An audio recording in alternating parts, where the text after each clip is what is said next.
balik setiap ketakutan, ada kisah yang menanti untuk diceritakan. Ini Arfi, dan malam ini kegelapan punya nama baru.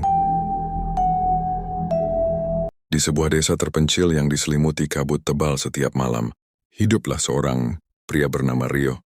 Rio mewarisi sebuah rumah tua peninggalan kakeknya yang sudah lama kosong.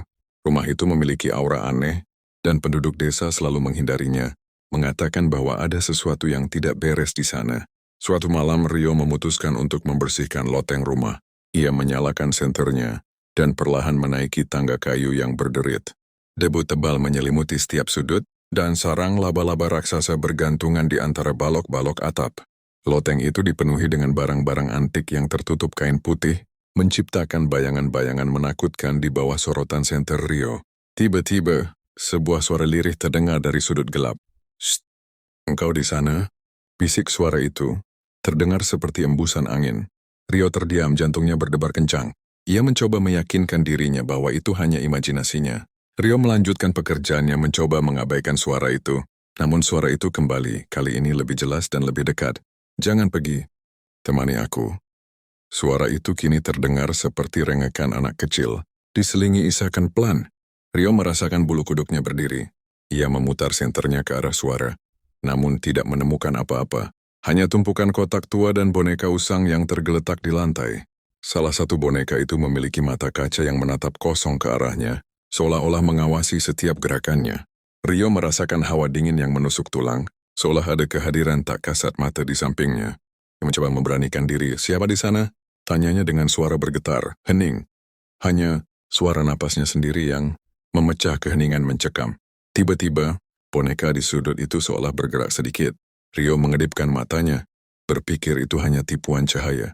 Namun saat ia menatapnya lagi, kepala boneka itu sedikit miring, seolah-olah sedang mengamatinya. Rio melangkah mundur, rasa takut mulai merayapi dirinya. "Tidak mungkin," bisiknya.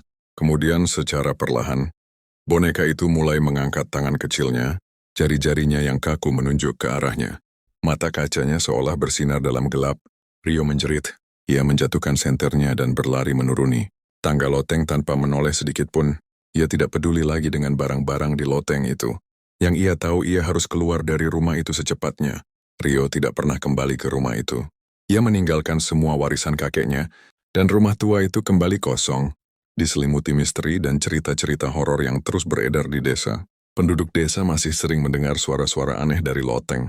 Rumah itu di malam hari, terutama saat kabut tebal turun, seolah-olah ada sesuatu yang terus mencari teman di kegelapan. Rio berlari tanpa henti. Nafasnya terengah-engah, jantungnya berpacu seperti genderang yang ditabuh kencang. Ia tidak tahu kemana ia harus pergi. Yang penting jauh dari rumah terkutuk itu. Malam itu, kabut semakin tebal, membuat jarak pandang terbatas. Seolah-olah alam pun bersekongkol untuk menjebaknya dalam mimpi buruk ini. Ia tersandung beberapa kali, namun rasa takut mendorongnya untuk terus berlari. Hingga akhirnya ia sampai di pinggir desa, di mana ia melihat cahaya redup dari sebuah warung kopi yang masih buka. Dengan sisa tenaganya, Rio menyerbu masuk ke dalam warung. Pemilik warung, seorang wanita paruh baya bernama Bu Siti, menatapnya dengan heran. Wajah Rio pucat pasi, rambutnya acak-acakan, dan matanya memancarkan ketakutan yang mendalam. "Rio, ada apa denganmu? Kau seperti melihat hantu," seru Bu Siti, mendekatinya dengan cemas. Rio mencoba berbicara, namun suaranya tercekat di tenggorokan. Ia hanya bisa menunjuk ke arah rumahnya yang kini tertelan kabut tebal. "Loteng, boneka, bergerak," ucapnya terbata-bata. Bu Siti yang sudah sering mendengar cerita-cerita seram tentang rumah itu, menghela napas. "Sudah kubilang Rio, jangan pernah masuk ke loteng itu. Ada penghuni lama di sana yang tidak ingin diganggu," katanya dengan nada serius. Rio tidak percaya pada hal-hal mistis sebelumnya. Namun apa yang baru saja ia alami membuatnya mempertanyakan semua keyakinannya. Malam itu ia memutuskan untuk menginap di warung Bu Siti, terlalu takut untuk kembali ke rumahnya sendiri. Ia tidak bisa tidur. Bayangan boneka dengan mata bersinar itu terus menghantuinya. Setiap kali ia memejamkan mata, ia bisa mendengar bisikan, "Jangan pergi, temani aku," yang seolah-olah bergema di telinganya. Keesokan harinya, Rio memutuskan untuk meninggalkan desa itu. Ia tidak lagi peduli dengan warisan kakeknya. Ia hanya ingin melarikan diri dari teror yang ia alami. Namun saat ia bersiap untuk pergi, Bu Siti menghampirinya dengan wajah prihatin. "Rio, Kau tidak bisa lari dari apa yang ada di sana. Jika kau pergi begitu saja, kau akan terus dihantui, katanya. Rio menatap Bu Siti dengan bingung. Maksud ibu? Arwah anak kecil yang meninggal di rumah itu. Ia kesepian. Ia hanya ingin ditemani. Jika kau pergi tanpa pamit padanya, ia akan mengikutimu, jelas Bu Siti. Rio merinding mendengar penjelasan itu. Ia tidak tahu harus berbuat apa. Ia ingin pergi, namun ia juga tidak ingin terus-menerus dihantui. Ia merasa terjebak. Akhirnya dengan hati yang berat dan rasa takut yang masih mencekam, Rio memutuskan untuk kembali ke rumah itu, bukan untuk tinggal melainkan untuk menghadapi ketakutannya. Ia harus berpamitan dengan arwah di loteng, berharap setelah itu ia bisa hidup dengan tenang. Ia tahu ini adalah risiko besar, namun ia merasa tidak punya pilihan lain. Ia harus kembali ke rumah itu, ke tempat di mana mimpi buruknya dimulai, untuk mengakhiri semuanya. Malam itu Rio kembali ke rumah, membawa sebuah lilin dan beberapa bunga. Ia berjalan perlahan, setiap langkah terasa berat, seolah-olah ada beban tak terlihat yang menariknya kembali. Ia membuka pintu loteng, kali ini dengan tekad yang kuat. Udara dingin dan lembab menyambutnya, bau debu dan usia tua memenuhi indera penciumannya. Ia melangkah masuk, mencari boneka itu. Boneka itu masih di sana di sudut gelap, dengan mata kaca yang kosong. Rio meletakkan bunga di depannya lalu menyalakan lilin. Aku tidak akan mengganggumu lagi. Bisiknya, suaranya bergetar namun tegas. Aku pamit. Aku harap kau bisa menemukan kedamaian. Rio menundukkan kepala menunggu sesuatu terjadi. Namun tidak ada suara, tidak ada gerakan. Hanya keheningan yang mencekam. Setelah beberapa menit ia merasa ada sesuatu yang berubah. Udara di sekitarnya terasa sedikit lebih ringan, dan rasa takut yang mencekam perlahan mulai mereda. Ia tidak yakin apakah itu hanya perasaannya atau memang ada sesuatu yang terjadi. Rio meninggalkan loteng dan rumah itu. Ia tidak pernah kembali. Ia pindah ke kota lain dan memulai hidup baru. Ia tidak pernah lagi diganggu oleh bisikan atau bayangan boneka. Namun setiap kali ia mendengar cerita horor, ia akan teringat malam di loteng tua itu. Dan pelajaran berharga yang ia dapatkan. Beberapa tempat sebaiknya dibiarkan sendiri, dan beberapa arwah hanya ingin ditemani dalam keabadian. Rio memang meninggalkan desa itu dan memulai hidup baru di kota yang ramai. Ia mencoba melupakan semua kejadian di rumah tua peninggalan kakeknya.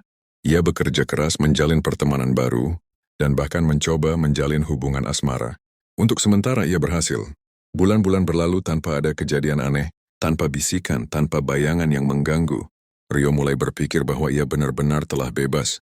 Namun ketenangan itu tidak bertahan lama. Suatu malam saat Rio sedang tidur nyenyak, ia terbangun karena merasa ada yang memperhatikannya. Kamarnya gelap gulita, namun ia bisa merasakan kehadiran dingin di sudut ruangan. Ia membuka matanya perlahan, dan di kegelapan, ia melihatnya. Sosok kecil samar-samar berdiri di sana. Mata kacanya bersinar redup dalam gelap. Boneka itu.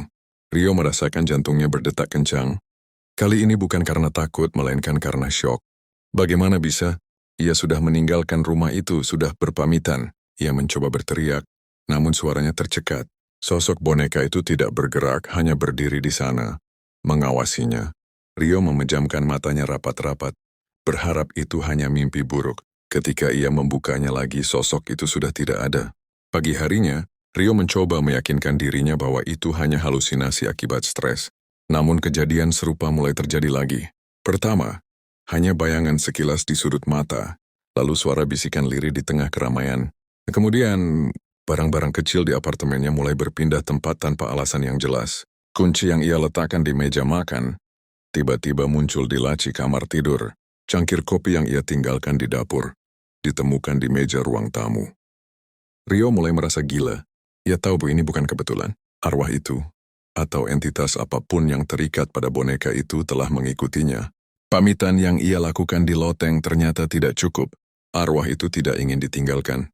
Adanya Trin dan Rio telah bimbing. Suatu hari Rio sedang bekerja di kantor. Ia merasa tidak enak badan. Kepalanya pusing dan badannya terasa lemas. Ia memutuskan untuk pulang lebih awal. Saat ia menunggu lift, ia melihat pantulan di kaca jendela gedung. Di belakangnya, di antara kerumunan orang yang lalu lalang, ada sosok kecil yang berdiri, menatapnya dengan mata kaca yang familiar. Boneka itu. Kali ini Rio tidak berteriak. Ia hanya berdiri terpaku. Rasa putus asa mulai menguasai dirinya. Tidak ada tempat untuk bersembunyi. Sejak saat itu Rio hidup dalam ketakutan yang konstan. Ia tidak bisa lagi tidur nyenyak. Ia selalu merasa diawasi. Entitas itu tidak pernah menyakitinya secara fisik, namun kehadirannya yang tak kasat mata jauh lebih mengerikan. Itu adalah teror psikologis yang perlahan mengikis kewarasannya. Teman-temannya mulai menyadari perubahan pada dirinya. Rio menjadi penyendiri, sering melamun dan terlihat selalu lelah. Suatu malam Rio pulang ke apartemennya. Ia membuka pintu dan pemandangan di depannya membuatnya membeku. Di tengah ruang tamu, di sofa tempat ia biasa duduk, boneka itu duduk dengan rapi. Bukan di sudut gelap, bukan bayangan samar, tapi duduk di sana, seolah-olah menunggunya pulang. Mata kacanya seperti biasa menatap kosong ke arahnya. Rio merasa napasnya tercekat. Ini bukan lagi halusinasi. Ini nyata. Entitas itu telah menemukan cara untuk menampakkan dirinya secara fisik di tempat paling pribadinya. Ia mendekati boneka itu perlahan, rasa takut bercampur dengan rasa ingin tahu yang aneh. "Kau, ingin apa dariku?" Bisiknya, suaranya serak. "Hening." Lalu sebuah suara lirih terdengar dari boneka itu. Kali ini tidak lagi bisikan, melainkan suara yang jelas, namun terdengar seperti desisan angin. "Kau, temanku." Rio tidak tahu harus berbuat apa. Ia tidak bisa lagi lari. Entitas itu telah mengikutinya dan kini, entitas itu telah menyatakan keinginannya. Rio menyadari bahwa ia tidak akan pernah bisa lepas. Ia akan selamanya menjadi teman bagi arwah kesepian yang terikat pada boneka itu. Dan sejak malam itu, Rio tidak pernah lagi terlihat sendiri. Selalu ada sebuah boneka kecil di sisinya dimanapun ia pergi. Kadang di meja kerjanya, kadang di bangku taman saat ia membaca buku, kadang di kursi kosong di sampingnya saat ia makan. Orang-orang menganggapnya eksentrik, namun mereka tidak tahu kebenaran di balik mata. Rio yang selalu terlihat lelah dan penuh kengerian yang tak terungkap. Akhir dari Rio awal dari teror lain, akhir cerita yang terbuka. Menunjukkan bahwa teror tidak berakhir, melainkan menjadi bagian dari hidup Rio, dan mungkin suatu hari akan menular ke orang lain. Hingga detik ini, Rio masih terlihat berjalan menyusuri trotoar kota yang dingin. Namun jika Anda berpapasan dengannya, jangan pernah sekali-kali menatap matanya. Karena di balik bola mata yang kelelahan itu, ada sesuatu yang lain yang sedang mengintip, sesuatu yang tidak lagi memiliki detak jantung. Beberapa pintu memang sebaiknya tidak pernah dibuka, dan beberapa janji kepada yang tak terlihat tidak akan pernah bisa ditarik kembali. Terima kasih sudah menyaksikan kisah malam ini. Ingatlah, saat Anda mematikan layar ponsel atau komputer Anda, pastikan tidak ada yang sedang duduk di sudut kamar Anda, menunggu untuk diajak bicara. Saya pamit. Tetap waspada, dan jangan biarkan mereka masuk.